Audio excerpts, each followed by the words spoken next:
وملائكته يصلون على النبي يا أيها الذين آمنوا صلوا عليه وسلموا تسليما اللهم صل على سيدنا ومولانا محمد النبي الأمي الحبيب العالي القدر العظيم الجاه وعلى آله وأصحابه وبارک وسلم۔ آج 11 ربیع الثانی سیدنا شیخ عبدالقادر جیلانی رحمۃ اللہ تعالی علیہ کی نسبت سے اس محفل کا اہتمام کیا گیا ہے جامعہ کنز الانوار میں، جہاں آپ لوگ پردے میں رہ کر مجھے سن رہی ہیں۔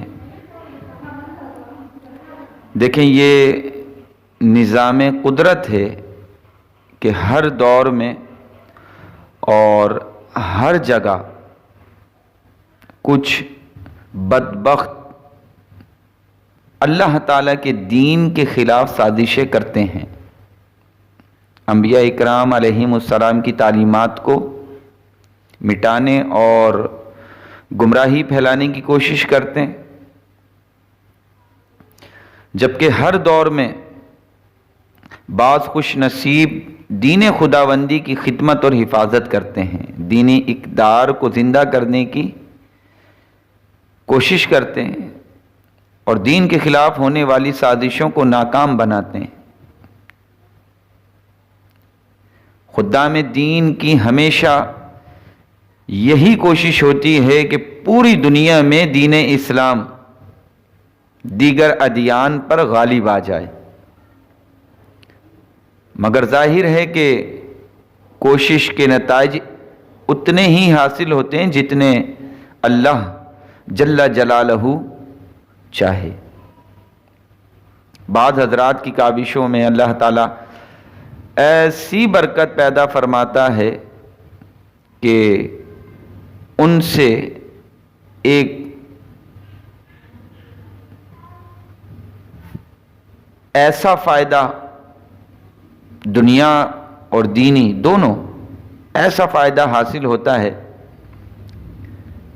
کہ لوگ ان ہستیوں پر، ایسے حضرات پر ناز کرتے ہیں،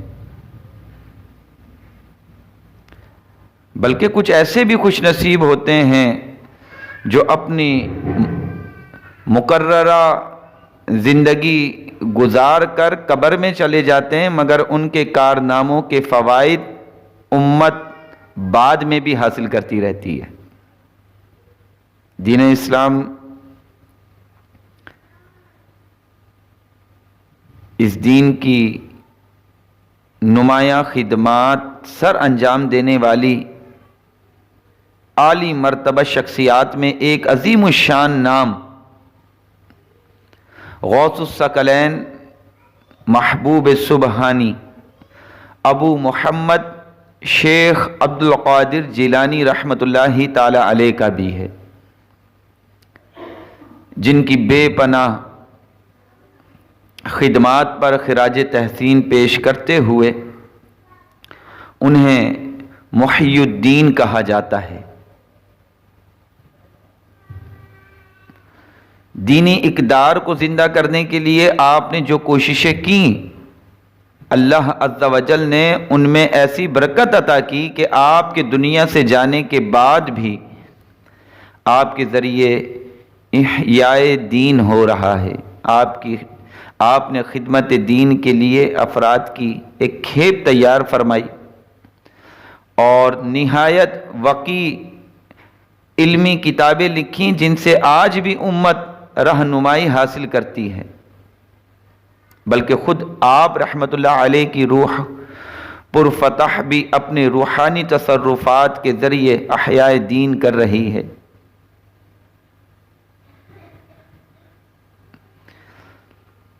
غوث الثقلین سیدنا شیخ عبدالقادر جیلانی یکم رمضان المبارک 470 ہجری بمطابق 1078 عیسوی کو ایران کے صوبے گیلان، جسے جیلان بھی کہتے ہیں، گیلان کے ایک نہایت علمی اور مذہبی گھرانے میں آنکھ کھولی۔ بچپن کے ابتدائی ایام کے بعد 18 سال کی عمر تک یہیں حصول علم میں مصروف رہے، پھر والدہ سے اجازت لے کر بغداد کی طرف روانہ ہوئے اور 9 سال تک بغداد میں اکابر اساتذہ سے ظاہری اور باطنی علوم حاصل کیے۔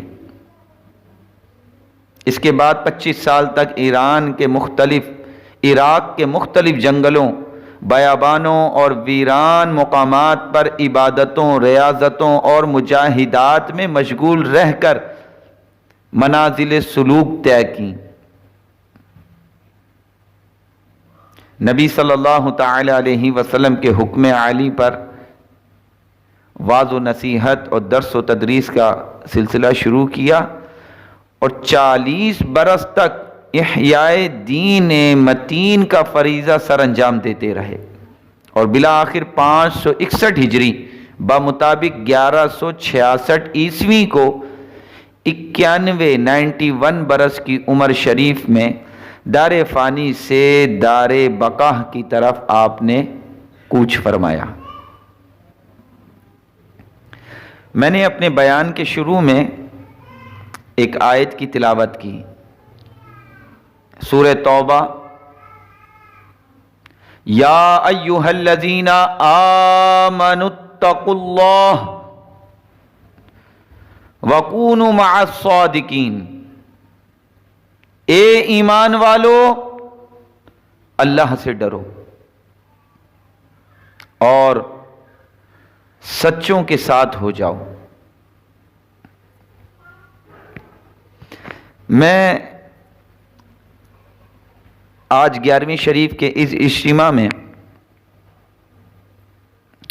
سیدنا شیخ عبدالقادر جیلانی رحمۃ اللہ تعالی علیہ کی سیرت کو اس حوالے سے آپ کے سامنے رکھوں گا کہ آپ کی تربیت کس انداز میں ہوئی ہے۔ ہم بیانات میں 11ویں شریف کی محفلوں میں آپ کی کرامتیں سنتے ہیں، ہم اس کے منکر نہیں، لیکن حقیقت میں غوث اعظم رحمۃ اللہ تعالی علیہ سے محبت کرنے والوں کو یہ علم بھی ہو کہ غوث پاک رحمۃ اللہ تعالی علیہ کی تربیت کس انداز میں ہوئی، وہ جس گود سے تربیت لے کر جوان ہوئے وہ گود کیسی تھی۔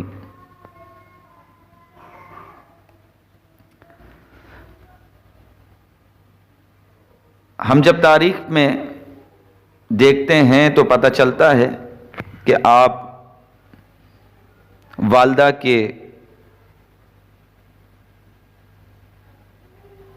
اصرار پر اور علم دین کی محبت میں جب اپنے گھر سے چلے تو راستے میں ڈاکوؤں نے روک لیا اور پوچھا، سب سے پوچھ رہے تھے کہ تمہارے پاس کیا ہے، نکالو مال نہیں تو قتل کر دیں گے، تمہارے پاس کیا ہے نکالو ورنہ قتل کر دیں گے۔ ان سے بھی پوچھا، کسی نے آ کر کے ہاں بچے تمہارے پاس کیا ہے، تو انہوں نے کہا میرے پاس 40 دینار ہیں، 40 اشرفیاں ہیں۔ بڑی حیرت ہوئی کہ میں جس سے بھی پوچھتا ہوں وہ تو یہ کہتا ہے میرے پاس کچھ نہیں ہے، اور یہ بچہ مجھے کہتا ہے میرے پاس اتنے رقم موجود ہے۔ کہا کہاں ہے؟ کہا یہ سلے ہوئے میرے کپڑوں کے اندر۔ چلتے وقت ماں نے وہ اشرفیاں آپ کی آستین میں سی دیں تھیں۔ اس کو بڑا تعجب ہوا، اور اس وقت شیخ عبد القادر جیلانی علیہ رحمہ جو کم عمر تھے، ان کو ساتھ لے کر اپنے سردار کے پاس پہنچا اور کہا کہ بھائی میں نے اس سے پوچھا کہ تیرے پاس کچھ ہے، تو اس نے فوراً جواب یہ دیا کہ ہاں میرے پاس اتنی اشرفیاں ہیں، مجھے یہ بچہ کوئی خاص لگتا ہے، مجھے یہ بچہ خاص لگتا ہے۔ سردار نے بھی پوچھا بیٹا کیا ہے تمہارے پاس؟ کہا میرے پاس 40 اشرفیاں ہیں۔ کہاں ہیں؟ کہا یہ رہی آستین میں سلی ہوئی ہیں۔ کہا نکال کے دکھاؤ۔ سیدنا شیخ عبد القادر جیلانی رحمۃ اللہ تعالی علیہ نے وہ اشرفیاں نکال کر سامنے رکھ دیں کہ یہ رہی اشرفیاں۔ اس سردار کو بڑا تعجب ہوا، وہ کہا بیٹا لوگ تو اپنے مالوں کو چھپا رہے ہیں اور تو اپنے مال کو ظاہر کر رہا ہے۔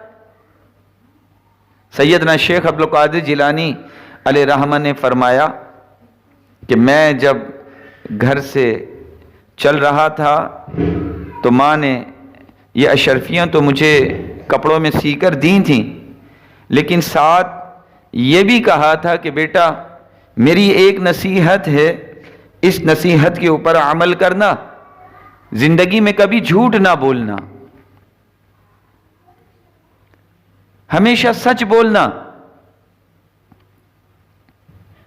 میں نے اپنی والدہ کی اس بات کو گرہ سے باندھ لیا تھا، اور میں اس کے اوپر عمل کرنے کی نیت سے جب آپ نے پوچھا تو میں نے آپ کو بتا دیا کہ جب سردار نے پوچھا نا کہ لوگ اپنے مال کو چھپاتے ہیں اور تم اپنے مال کو بتا رہے ہو،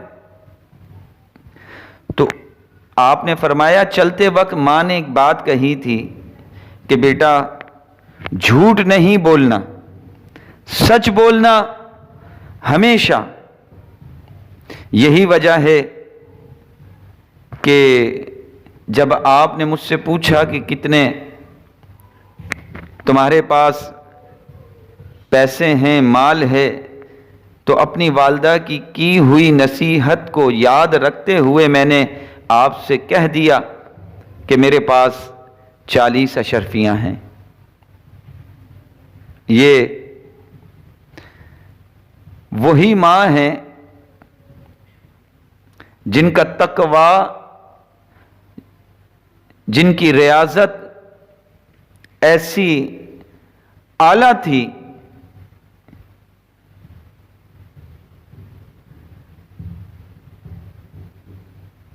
جس کی برکت سے سیدنا شیخ عبد القادر جیلانی رحمۃ اللہ تعالی علیہ اپنی زندگی کو اتنا سنہرا اور یادگار بنا کر گئے ہیں۔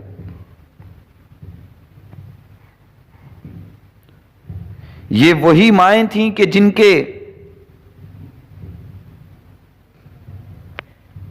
کردار نے اپنی اولادوں کو دین سے محبت کرنے والا بنایا۔ یہ وہی مائیں تھیں کہ جن کی زندگیاں اللہ اور اس کے رسول کے عین مطابق گزرتی تھیں، جو اپنے بچوں کے دلوں میں خوف خدا پیدا کرتی تھیں، کیونکہ یہ والدین ایسے تھے، ان کے تقوی کی کیا بات ہے۔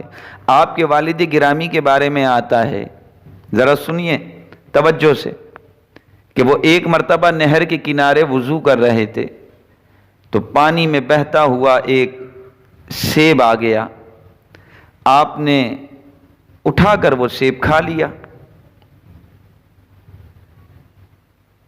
کھانے کے بعد دل میں یہ خیال پیدا ہوا کہ یہ تو گرا ہوا ایک مال ہے اور شریعت میں اس کے مسائل الگ بیان کیے گئے ہیں. میں نے بغیر پوچھے یہ کس طرح اس کو استعمال کیا ہے. جب یہ بات آپ کے ذہن میں آئی تو کہا کہ یہ جہاں سے پانی آ رہا ہے یقیناً اس طرف سے یہ سیب بہتا ہوا آیا ہوگا. میں اسی راستے چلتا ہوں تاکہ مجھے اس چیز کا معلوم ہو جائے کہ یہ سیب کہاں سے آیا اور اس کا مالک کون تھا. آگے گئے تو دیکھا ایک سیب کا باغ ہے جس کی شاخیں پانی کے اندر لٹکی ہوئی تھیں. سمجھ گئے کہ یہ ہو نہ ہو اسی باغ سے یہ سیب آیا ہے. آپ رحمت اللہ تعالی علیہ ایک بزرگ اور متقی آدمی تھے. باغ کے اندر گئے، مالک کو بلایا، پوچھا آپ مالک ہیں؟ تو باغ کے مالک نے کہا جی میں ہی اس باغ کا مالک ہوں. کہا حضور ایک سیب بہتا ہوا پانی کے اندر آیا، پورا ماجرا انہوں نے کہہ سنایا کہ وضو کر رہا تھا میں نے کھا لیا. اب مجھے بغیر پوچھے جو میں نے سیب کھایا تھا مجھے ڈر ہے کہ کہیں بروز محشر مالک کی بغیر اجازت کے چیز کو کھا لینا یا استعمال کر لینے کی وجہ سے میری پکڑ نہ ہو جائے. تو اس سلسلے میں میں یہاں آیا تھا. آپ اس سیب کے مالک ہیں، میں آپ سے عرض کرتا ہوں کہ آپ میری اس خطا کو معاف کر دیں. میں نے جو بغیر پوچھے یہ سیب کھایا، آپ میری اس خطا کو معاف کر دیں. وہ جو مالی کے باغ تھے کہ سمجھ گئے کہ یہ کوئی عام نوجوان نہیں ہے، یہ عام نوجوان نہیں جس کے دل میں اتنا خوف خدا ہو کہ محشر کے دن میری پکڑ نہ ہو جائے. یہ سیب کھانے کے بعد بغیر اجازت کے مجھ سے معافی مانگنے آیا ہے، یقیناً یہ مرتبے والا شخص ہے. اور وہ جو باغ کے مالک تھے وہ بھی ایک ولایت کے ستارے تھے. سمجھ گئے اور کہا کہ میں اس صورت میں تمہیں معاف کروں گا کہ تم 12 سال تک اس باغ کی خدمت کرو، یعنی اس میں پانی دو، اس میں کچرا ہو جائے تو اس کی صفائی کرو. 12 سال تک خدمت کرنی ہے تم نے. تو وہ نوجوان کہنے لگے کہ اگر میں 12 سال تک اسی خدمت کروں گا تو آپ میری اس غلطی کو معاف کر دیں گے. کہا 12 سال تک خدمت کرو. پہلے 12 سال تک وہ خدمت کرتے رہے. 12 سال جب بیت گئے، ایک دن باغ کے مالک نے کہا کہ جاؤ ایک سیب توڑ کے لے کر آؤ. یہ باغ میں گئے اور ایک سیب توڑا، مالک کی بارگاہ میں حاضر ہوئے. تو مالک نے جب اس سیب کو دیکھا تو کہنے لگے 12 سال سے تم اس باغ میں ہو، اس کی خدمت کر رہے ہو، تمہیں ابھی تک یہی نہیں پتا چلا کہ کچا سیب کون سا ہے، پکا ہوا کون سا ہے. تم کچا سیب توڑ کے لے آئے.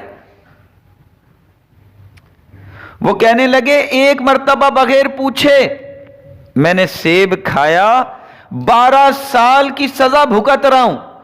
خدا کی قسم 12 سال ہو گئے جب سے میں اس باغ میں خدمت کر رہا ہوں، میں نے نظر اٹھا کے بھی سیب کو نہیں دیکھا. مجھے نہیں پتا کہ پکا ہوا سیب کیسا ہوتا ہے، کچا سیب کیسا ہوتا ہے.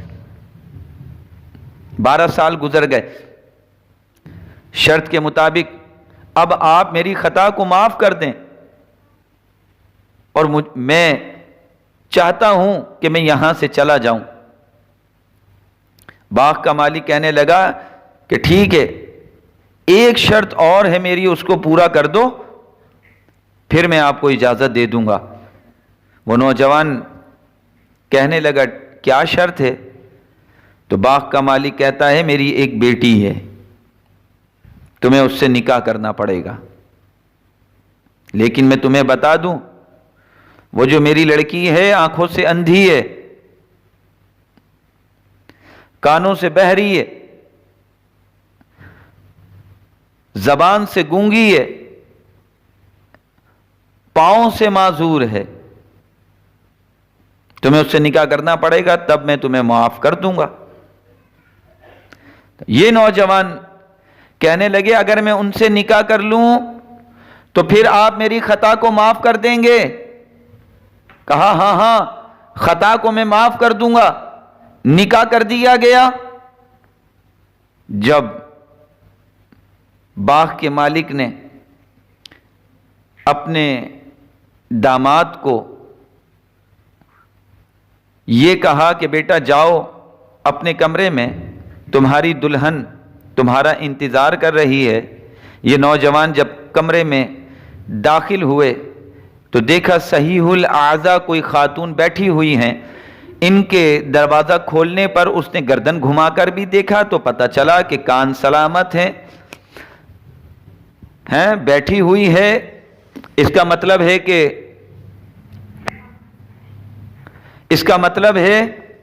کہ اس کے پاؤں بھی درست ہیں، اور اگر پاؤں درست ہیں تو باغ کے مالک نے تو مجھے یہ کہا تھا کہ وہ پاؤں سے معذور ہے، کان سے بہری ہے، آنکھوں سے اندھی ہے، میں غلط آ گیا۔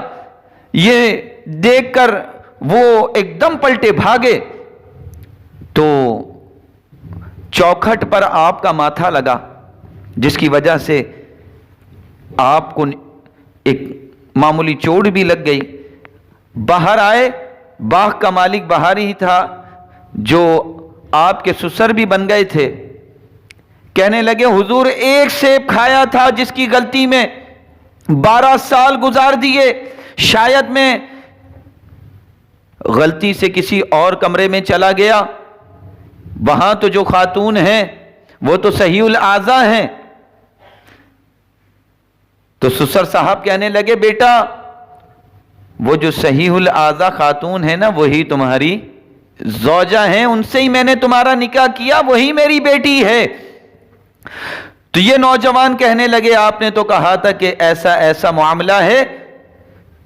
تو سسر نے کہا میں نے اس لیے کہا کہ وہ بہری ہے، کبھی اس نے اپنے کان سے نامحرم کی آواز نہیں سنی، اندھی اس لیے کہا کہ اس نے اپنی آنکھ سے کبھی نامحرم کو دیکھا نہیں، پاؤں سے معذور اس لیے کہا کہ اس نے کبھی غلط یا گناہ کے لیے اپنا پاؤں نہ اٹھایا، زبان سے گونگی اس لیے کہا کہ کبھی اس نے اپنی زبان سے کوئی گناہ نہ بولا، وہی تمہاری بیوی ہے۔ معلوم ہے یہ نوجوان کہ جس نے بنا اجازت کے ایک سیب کھا لیا تھا، اس غلطی کی معافی کے لیے 12 سال خدمت کی کہ مالک راضی ہو جائے، کہیں بروز محشر میری پکڑ نہ ہو جائے، اور جو آنکھوں سے اندھی، پاؤں سے معذور، کانوں سے بہری خاتون تھیں، اور ایسا تقوی ان دونوں کے اندر، اور یہ دونوں میاں بیوی جب ان کی اولاد پیدا ہوئی، ایسے تقوی والے لوگ جب ان کی اولاد پیدا ہوئی تو وہ اولاد کوئی اور نہیں، شیخ عبد القادر جیلانی رحمت اللہ علیہ تھے۔ جب باپ ایسا اعلیٰ درجے کا اور ماں ایسی متقی پرہیزگار، تو پھر تو اولاد بھی ایسی پیدا ہوتی ہے نا، یہ وہ مائیں تھیں کہ جن کی گودوں میں اسلام پلتا تھا، یہ وہ مائیں تھیں جن کی گودوں میں بچے تربیت اس طرح پاتے تھے کہ وہ اپنے بچوں کو دین کی محبت دینے کے لیے حکمت عملی اختیار کرتی ہیں، نماز پڑھاتی، قرآن سکھاتی، اللہ اس کے رسول کے نام انہیں یاد دلاتی، ان کی محبت ان کے دل میں پیوست کرتی۔